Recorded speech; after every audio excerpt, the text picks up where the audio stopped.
Alexander came out of his monitor room with one resolve only.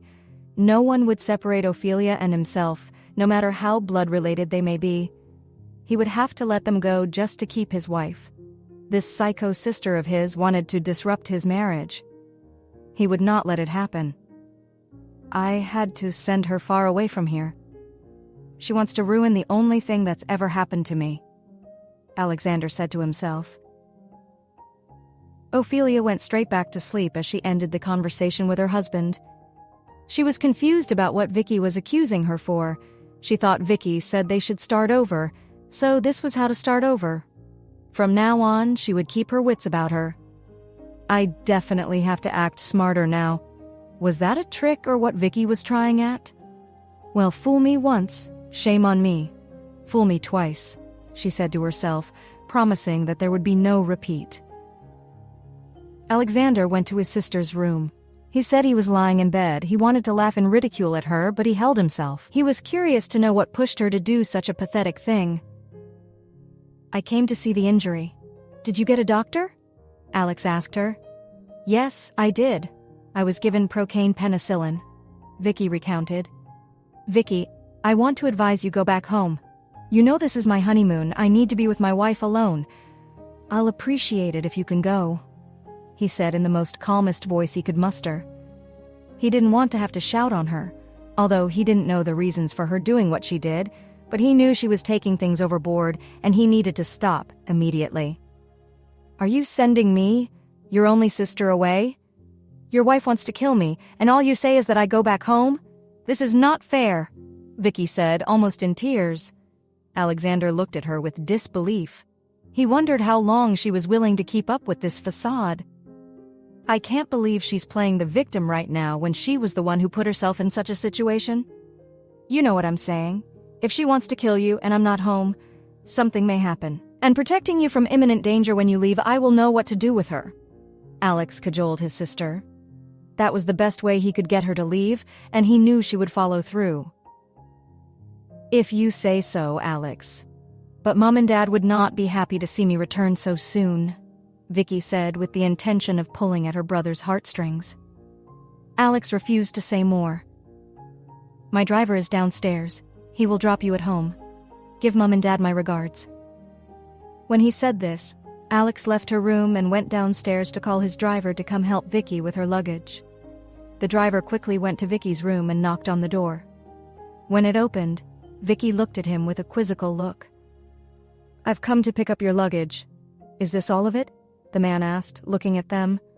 They seemed a bit few. Yes, they are, she said grudgingly.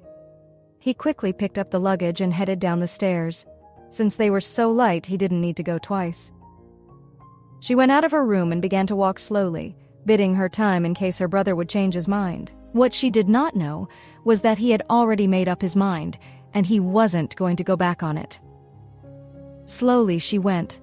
Her brother watched her from afar, looking at how she walked to the door like a lost puppy. Once she stepped out of the mansion, it was just a few feet away. She had to go to the car. She knew nobody was calling her back, so instead of wasting her time, she decided to get onto the car. Ophelia, you've not heard the last of me yet. You think you've won? You haven't. I'll still be back, mark my words, and this time you'll be out of the house, she said to herself as she got into the car. In no time, the car drove off. Once she left, it was as if the whole place was filled with peace again. The air was no longer thick with tension. You could easily hear a pin drop and not feel a sense of agitation. An hour later, Vicky left, and she received a guest, her mother. But she didn't know that as she was still drifting off to sleep. A knock came on her door. She got up and went to the door to open it. Yes? She said at the door, not fully opening it as she saw Adrian. Mrs. Prescott, this woman here, she says she's your mother. She wants to see you. My mother?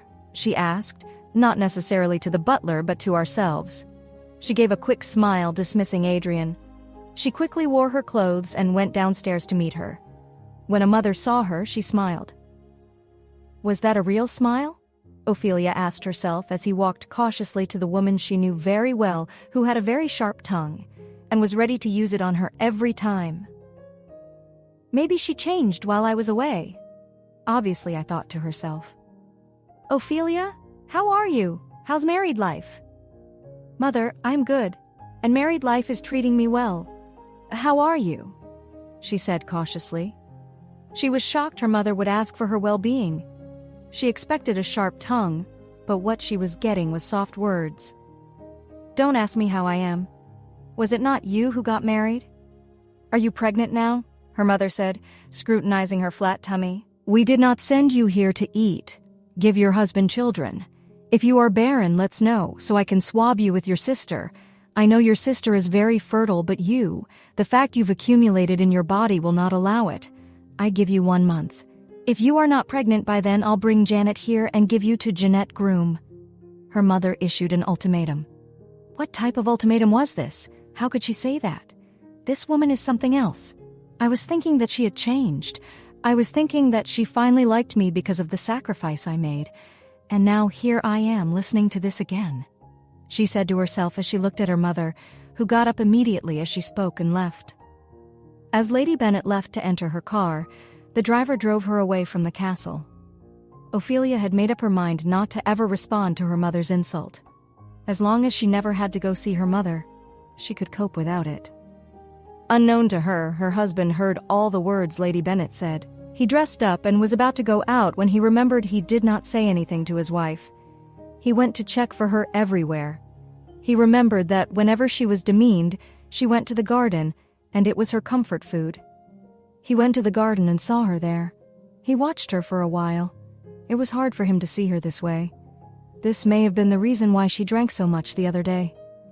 He walked closer to her. Ophelia, I want to see your mom. There was something I need to tell her. I didn't know she came here. I'll be back in an instant. He entered his car and the driver drove to the Bennet mansion. As he stopped without turning off the engine, Alexander strode into the mansion. He wondered where the butler was, but then he saw a maid pass by him. Where is Mrs. Bennet? Point me to where she is. Yes, sir, she said, knowing who he was. When they got into the living room, the maid announced his presence. Madam, your son-in-law is here, the maid said. Lady Bennet rushed to meet Alex. Mr. Prescott? Why, I just left your home a few minutes ago. You were not at home, I guess, she said. Lady Bennet, let this be the last time you come to my home and talk to my wife in that way.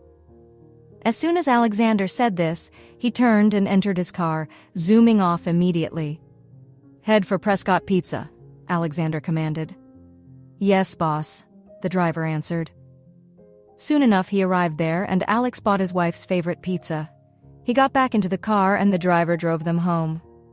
Within a short time they arrived home. Alex went through the maze to the garden, and she was still there. He carried the box of pizza to her. She lifted her gaze to the box and to the hands and the face of the one who held the box to her. Tears gathered in her eyes. How did you know I was thinking of this? She asked him. You are my wife. I know you. Don't worry, your mother will never come here again. I heard all she said and I went to warn her, Alex informed his wife. Thank you, Mr. Prescott. Please, sir, can I get a gazebo here? Ophelia requested with a big smile plastered on her face. Only on one condition, Alex said cheekily. And what's that? She asked with narrowed eyes. I need a kiss, please, Alex said with smothering eyes, doing things to the pit of her stomach. His eyes were closed, and suddenly she sneezed and the moment passed. Sorry, Mr. Seducer, I'm not interested, she said. You know, a while back there I would have pulled you close and had my way with you, he said. Alex was on the seduction path, pulling out all his best cards. I want us to go sailing on my yacht. Have you been sailing before? Alex asks. No, I'd love to go sailing, she said with a smile. And you are not afraid to be alone with me? He asked with a short laugh. You cannot do anything to me, she responded, flipping her hair. But as your husband, I can do a lot of things for you and with you, please. You would enjoy them. Both of us would enjoy them. He missed, sure as he said those words. He did not break eye contact with her. Things such as? Ophelia asked. Such as swimming, surfing, fishing, snorkeling? Alex said, revealing his expertise in water sports. I'm an expert at so many things. You said you wanted to know me, then tomorrow come with me to Rome. From there we'll go sailing. How about that? Alex asked. That would be nice. I will need clothes. Don't worry, we'll shop when we arrive. After all, we are on our honeymoon and we may not need our clothes, he said with a crazy glint in his eyes. She pushed his chest. Sorry, Mr. Temptation, you can't make me be without my clothes. If that's your plan, let's stay here.